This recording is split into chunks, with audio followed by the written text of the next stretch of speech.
सो दोस्तों वीडियो को शुरू करते हैं एक इंटरेस्टिंग कंपनी के साथ में जिसका नाम है डिक्सन टेक, जिसके अंदर आज एक बड़ी अपसाइड तेजी देखने को मिली है जो कि 8% से 8.5% तक तेजी आप यहाँ पर देख सकते हैं। ओपन मार्केट में 10% के ऊपर भी चला गया था, लेकिन क्लोज होते होते 8% के आसपास ये बंद हो गया है। अब इसके पीछे का रीज़न क्या है? सो दोस्तों इसके पीछे का तेजी के रीजन के जानने से पहले सबसे पहले हम कुछ इंपॉर्टेंट चीज़ें डिस्कस करते हैं जो कि आपको कोई भी यूट्यूबर या फिर कोई भी टीवी पर सच्चाई नहीं दिखाई जाती है। हम इस वीडियो में असली सच्चाई जानने वाले हैं कि फ्यूचर में इसके साथ क्या हो सकता है, और ये भी जानेंगे कि अभी के रीजन इसका क्यों इसने अभी जंप किया और क्यों इतना 8% की बड़ी तेजी देखने को मिली है। तो रीजन जानने से पहले ये डिस्कस कर लेते हैं। देखिए 2 दिन पहले इसके नंबर्स थे Q4 के, और यहाँ पर आप देख सकते हैं इस आर्टिकल में यहाँ पर बताया गया है कि नेट प्रॉफिट जो था इसका और रेवेन्यू मिस हुआ था एस्टीमेट को, जिसकी जो अर्निंग्स की एक्सपेक्टेशन थी उससे मिस नंबर इसने, मतलब उससे अच्छे नंबर्स इसने डिक्लेयर नहीं किए थे। मतलब जो इसकी एक्सपेक्टेशन थी अर्निंग्स की और नंबर्स की कि अच्छे प्रॉफिट आएंगे, उतने अच्छे प्रॉफिट इसने नहीं जनरेट करके दिए। अब दूसरा, अब कितने प्रॉफिट उसने, मतलब कितने की एक्सपेक्टेशन थी और कितना इसने दिए हैं, ये देखने के लिए देखिए यहाँ पर आप तीसरा नंबर वाला कॉलम यहाँ पर रो देख सकते हैं। इसके अंदर आपको दिखाया जाएगा कि जो डिक्सन टेक की नेट प्रॉफिट की एक्सपेक्टेशन थी 102 करोड़ की थी, और नेट जो रेवेन्यू थी उसकी एक्सपेक्टेशन थी 5040 करोड़ की। अब एक्चुअल नंबर क्या थे वो देखते हैं। अब देखिए एक्चुअल नंबर जो है यहाँ पर आप नोट कर सकते हैं मार्च 2024 का। इसके अंदर एक्सपेक्टेशन कितनी थी? आप एक्सपेक्टेशन अगर आप यहाँ पे देखेंगे तो कितनी थी? 5040 करोड़ की रेवेन्यू की, लेकिन यहाँ पर कितना आया है? 4658 करोड़ की रेवेन्यू दिया है कंपनी ने, और नेट प्रॉफिट जो है 97 करोड़ का प्रॉफिट दिया है, जो कि एक्सपेक्टेशन थी 102 करोड़ की। मतलब एक्सपेक्टेशन को इस कंपनी ने अपने जो Q4 के नंबर थे वो मिस कर दिए हैं, एक्सपेक्टेशन से अच्छे नंबर्स नहीं आए हैं। अब देखिए यहाँ पर आप देख सकते हैं कि इस कंपनी को खरीदने का मौका कब था और अभी मौका है कि नहीं, ये देखने के लिए देखिए यहाँ पर ये एक चार्ट देखिए जो पी रेशियो और अर्निंग्स के अपोजिट में जो चार्ट है दोनों के वर्सेस में, ये देखिए। अब मेन यहाँ पे देखना हो जाता है कब। अभी देखिए स्टॉक भाग रहा है तो सभी रिटेल इन्वेस्टर को लगेगा कि स्टॉक बहुत बढ़िया है, और स्टॉक जब गिरेगा तो वही स्टॉक सभी रिटेल इन्वेस्टर के लिए बहुत खराब स्टॉक हो जाएगा। अब जैसे कि आप यहाँ पर देख सकते हैं, जब पी इसका 80 से लेके 60 से 80, मतलब 70 के बीच था, 70 के आसपास था, तब ये स्टॉक अपने ऑल टाइम हाई से 50% क्रैश हुआ था, मतलब 50% पर ये था। क्योंकि जब पी इसका 180 था, तो आपको कभी भी हाई पी पर नहीं खरीदना होगा, क्योंकि देखिए अर्निंग्स तो ठीक है बढ़ रही है, अर्निंग्स के साथ साथ वैल्यूएशन बढ़ रही है। वैल्यूएशन बढ़ने का मतलब क्या होता है? वैल्यूएशन मतलब कि पी रेशियो। अगर पी रेशियो बढ़ रहा है मतलब मार्केट इसको ज़्यादा वैल्यू करके चल रहा है। अब मार्केट ज़्यादा वैल्यू करके चलेगा और नंबर्स अच्छे नहीं आएंगे, तो फिर मार्केट उसको बुरी तरह गिराएगा। अभी देखिए यहाँ पर जब स्टॉक्स हो जाता है, जब 80 60 70 के पी के पास जब स्टॉक आ गया था गिर गिर के, तो यहाँ पर वैल्यूएशन कम हो गई थी। वैल्यूएशन कम हो गई थी मतलब मार्केट ने इसके एक्सपेक्टेशन भी उसी हिसाब से किया था, वैल्यू कम कर दिया था, एक्सपेक्टेशन कम आएगी, मिस होगी ऐसा करके। लेकिन जब नंबर्स इसके अच्छे आए, ये ईपीएस की जो बिल्डिंग आप देख सकते हैं, नंबर्स अच्छे आए तो फिर स्टॉक्स यहाँ से ऊपर चला गया। अब यहाँ पर जब थे, जब स्टॉक्स यहाँ पर पी पर था, तो जितना पी जितना वैल्यूएशन मार्केट ने इसको दे रखी थी उसके हिसाब से उसने नंबर्स डिक्लेयर नहीं किए, जिसकी वजह से अब यहाँ पर मंदी आप देख सकते हैं इतनी बुरी तरह से यहाँ पर गिरा था। लेकिन इस समय लोगों को ये चीज़ें समझ नहीं आ रही थी, और लोगों को लग रहा था कि मतलब बहुत बुरा स्टॉक है, 50% टूट चुका है। लेकिन अब जब स्टॉक भाग रहा है तो सबको स्टॉक्स अच्छे लग रहे हैं। ये रिटेल इन्वेस्टर का ऐसा ही होता है दोस्तों, जब स्टॉक गिरता है तो लोग बोलते हैं कि स्टॉक बहुत खराब है, और स्टॉक भागता है तो उसके पीछे भागते हैं। लेकिन आपको ऐसा नहीं करना, आपको स्टडी करना है अच्छी तरह से, क्या करना चाहिए क्या नहीं करना चाहिए, और सच्चाई आपको हमेशा देख के चलना है।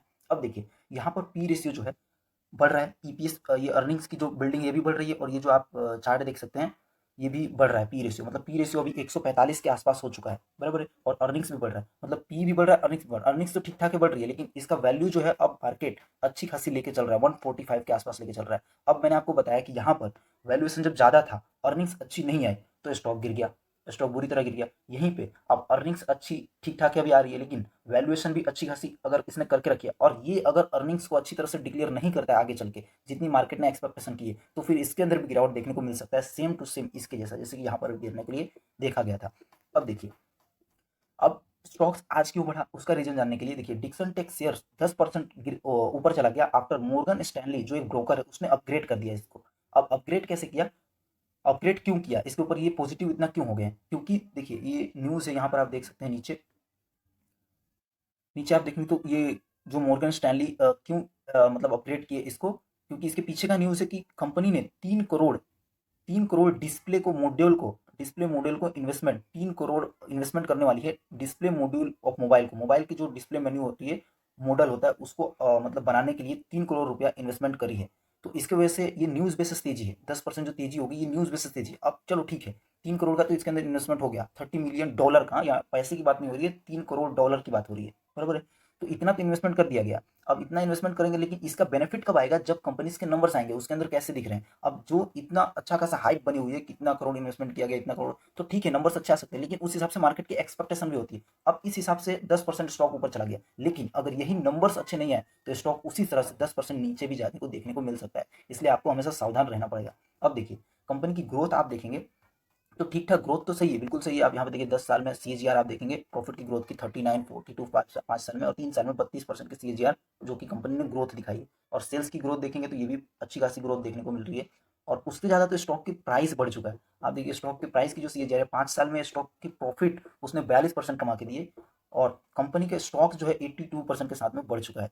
अब देखिए, अब इसका मेन जो चार्ट यहाँ पर आपको देखने को मिल रहा है, अब देखिए ये जो चार्ट है इसके अंदर आपको साफ साफ यहाँ पर देखने को मिल सकता है कि यहाँ पर कंपनी 6000 के आसपास थी, और कंपनी का स्टॉक जब कंटिन्यूअस यहाँ पे गिर रहा था तब रिटेल इन्वेस्टर को लग रहा था ये कंपनी बाइंग करने के लिए सही नहीं है, क्योंकि स्टॉक्स बहुत बुरी तरह से गिर रहा है। और यहाँ पर रिटेल इन्वेस्टर डर के मारे बाइंग नहीं करते हैं, और फिर जब स्टॉक ऐसे उड़ने लगता है, स्टॉक यहाँ पर एकदम बिल्कुल अपसाइड चला गया, तो रिटेल इन्वेस्टर क्या करेंगे, यहाँ पर बाइंग कर लेंगे अपसाइड में कि और ऊपर जा सकता है। लेकिन ऐसे नहीं करना होता है। ऐसे करना मतलब एक जो मेन इन्वेस्टर होता है उसकी इन्वेस्टमेंट की स्ट्रैटेजी को नहीं बताती है। रिटेल इन्वेस्टर कभी भी अगर बाइंग करना है, उसकी समझदारी यही होती है कि हमेशा उसको सपोर्ट पर बाइंग किया जाए।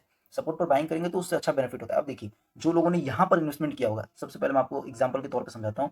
जो लोगों ने यहाँ पर पीक पर इन्वेस्टमेंट किया होगा, उसका पैसा 50% डाउन हो गया। ये देखिए आप यहाँ पर देख सकते हैं, तो 6000 का स्टॉक था, 2500 मतलब 55% के आसपास डाउन हो गया। कब से? 2022 में खरीदा, 2023 तक, मतलब 1 साल तक इन्वेस्टर का कुछ भी पैसा नहीं बना। और यहाँ पर आप देख सकते हैं, इतने में क्या है, रिटेल इन्वेस्टर पैनिक हो जाते हैं कि अरे यार 1 साल हो गया पैसा नहीं बना, और पैसा आधा डूब गया, ये भी देखें। तो यहाँ पर वो लोग क्या करते हैं, बेच के चले जाते हैं। लेकिन वो तो चलो बेच के चले जाते हैं, अलग की बात है, लेकिन यहाँ पर मेन जो रिटेल इन्वेस्टर का खेल होता है यहाँ पर होता है। यहीं पर रिटेल इन्वेस्टर को बाइंग करना होता है, जिसकी वजह से बाइंग करेगा तो जब वो अपसाइड आएगा तो उसका मुंह वो देख सके, और वो अपनी तेजी को पोर्टफोलियो में देख सके। ये होता है मेन रिटेल इन्वेस्टर। अब असली आजकल के इन्वेस्टर क्या होते हैं, बस तेजी आ गई स्टॉक बहुत बढ़िया, मंदी आ गई स्टॉक बहुत बुरा। उसके पीछे का रीजन जानो क्या है। अभी जिस हिसाब से ये स्टॉक ऊपर जा रहा है, और अभी आप सुनेंगे मैनेजमेंट की कमेंट्री या फिर कुछ ब्रोकर की एक्सपेक्टेशन, तो ऐसा बताया जा रहा है कि 2024 से लेकर 2028 तक ये कंपनी अपने प्रॉफिट की ग्रोथ को 45% या 40% के आसपास डिलीवर करेगी। अगर 45% और 45 के सीएजीआर के साथ अगर इसने डिलीवर नहीं किया तो क्या होगा? तो क्या होगा दोस्तों, यहाँ पर देखिए अभी एक्सपेक्टेशन करके उस हिसाब से मार्केट चल रहा है कि 45% के सीएजीआर, 40% के सीएजीआर अगले 4 साल के लिए कंपनी डिलीवर करेगी। अगर ये नहीं कर पाती है तो स्टॉक जितनी तेजी से ऊपर गया है उतनी तेजी से आपको नीचे भी देखने को मिलेगा। अब मैं आपको डरा नहीं रहा हूँ दोस्तों, अगर आपने यहाँ पर लिया है तो आप ठीक है, पैसा आपका है, आपके हिसाब से आपको करना है। अगर आप यहाँ पर बाइंग करेंगे तो ये मेरे हिसाब से कोई सेंस नहीं बनता है दोस्तों। अभी अगर आपने बाइंग किया होगा यहाँ पर या यहाँ पर, तो आप यहाँ पर होल्ड करके रख सकते हैं।